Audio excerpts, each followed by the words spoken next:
അങ്ങനെ ഇന്ന് നമ്മളൊരു ഷോപ്പിങ്ങിനായിട്ട് ഇറങ്ങിയതാണ്. അപ്പോൾ ഇന്ന് കുറച്ച് അല്ലറ ചില്ലറ സാധനങ്ങൾ വാങ്ങാനുണ്ട്.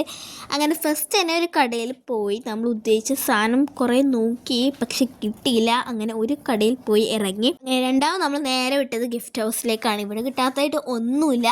അങ്ങനെ ഞങ്ങൾ കുറച്ച് സാധനങ്ങൾ നോക്കിയിട്ടുണ്ടായിരുന്നു അവിടെ നിന്ന്. അങ്ങനെ 2-3 സാധനങ്ങൾ എടുത്തു.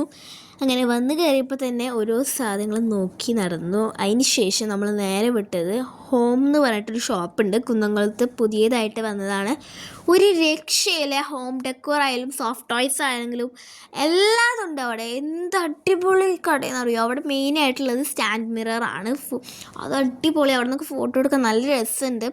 അങ്ങനെ കുറേ സാധനങ്ങളുണ്ടായിരുന്നു. അങ്ങനെ അവിടെ നിന്ന് ഞങ്ങൾ മെയിനായിട്ട് ഒരു സാധനം വാങ്ങാനായിട്ട് വന്നിട്ടുണ്ടായിരുന്നു. അപ്പോഴാണ് ഇഷ്ടം പോലെ സാധനങ്ങൾ കണ്ടത്. നല്ല രസമുണ്ട് കേട്ടോ, ഒരു രക്ഷയില്ല. എനിക്കവിടുത്തെ മിറേഴ്സ് പറഞ്ഞറിയിക്കാൻ പറ്റില്ല, അടിപൊളി ക്വാളിറ്റിയാണ്. എല്ലാവരും ഒരിക്കലെങ്കിലും ഇവിടെ ഒന്ന് വന്ന് നോക്കണം. വിസിറ്റ് ചെയ്ത് നമ്മൾ എന്തെങ്കിലും ഒന്നും വാങ്ങാണ്ട് പോവില്ല. അടിപൊളി കട എന്ന് പറഞ്ഞാൽ നല്ല സെറ്റ് കട. എല്ലാ സാധനങ്ങളും കിട്ടും. ഇപ്പോൾ ഫർണിച്ചർ ഒഴികെ എല്ലാ സാധനങ്ങളും കിട്ടും. ഡെക്കോർ ഐറ്റംസ് ഫുൾ ഇവിടെ ഉണ്ട് കേട്ടോ. അങ്ങനെ ഇവിടെ കുറേ ലാംപ്സൊക്കെ കണ്ടു. എന്ത് രസമെന്ന് അറിയും. എനിക്ക് ഇവിടുത്തെ സോഫ്റ്റ് ടോയ്സൊക്കെ നല്ല ഇഷ്ടമായതിൻ്റെ എല്ലാം അടിപൊളിയാണ്. ഒന്നിനൊന്നും മെച്ചമാണ് ഇവിടുത്തെ എല്ലാ ഐറ്റംസും. എല്ലാവരും ഒരിക്കലും വന്ന് നോക്കുക. കുന്നംകുളത്തുള്ളതാണ്.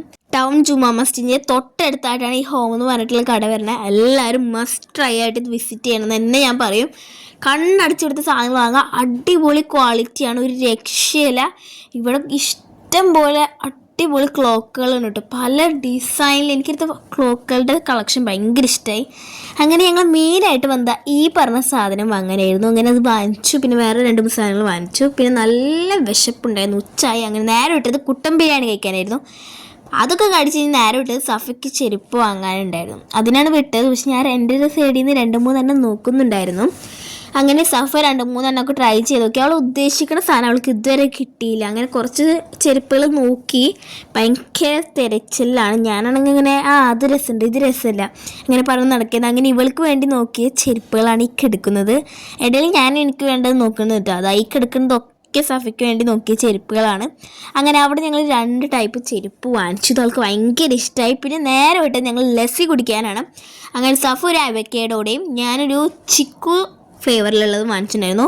അതിൻ്റെ ഇടയിൽ ഇതാ മാംഗോ വാങ്ങിച്ചാൽ കൈ എടുത്ത് കാണിക്കുന്നുണ്ട്. പിന്നെ അവിടെ ചിക്കു വന്നു. ഞാൻ സഫയെ സ്വിച്ച് ചെയ്തു കേട്ടോ, എനിക്ക് അവക്കേട് ഇഷ്ടമായിട്ട്. അങ്ങനെ പോണ വഴിക്ക് എൻ്റെ 6th പഠിച്ച ഫ്രണ്ട് കണ്ടു കേട്ടോ. ഭയങ്കര അപ്രതീക്ഷിതമായിട്ടായിരുന്നു കണ്ടിട്ടുണ്ടായിരുന്നു. അങ്ങനെ ഞങ്ങൾ വാങ്ങിച്ച് സാധനങ്ങളൊക്കെ നോക്കിയിരിക്കുമ്പോഴാണ് ഞാൻ വന്നപ്പോൾ വീട്ടിലേക്ക് ഒരു കൊറിയർ കിട്ടി. ഞാൻ ഓർഡർ ചെയ്തു. അങ്ങനെ ഇത് അൺബോക്സ് ചെയ്യണം. അപ്പോൾ ഓക്കെ ബൈ.